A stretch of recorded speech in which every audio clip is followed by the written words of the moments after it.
There are so much things available around your house for painting.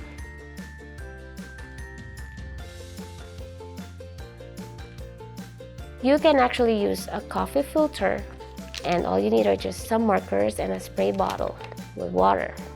So first, let your child scribble or tell your child to do rainbow colors.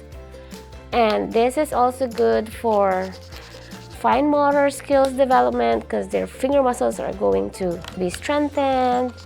And you will need a water spray bottle, and just let them squirt water on it. It's also good for their finger muscles.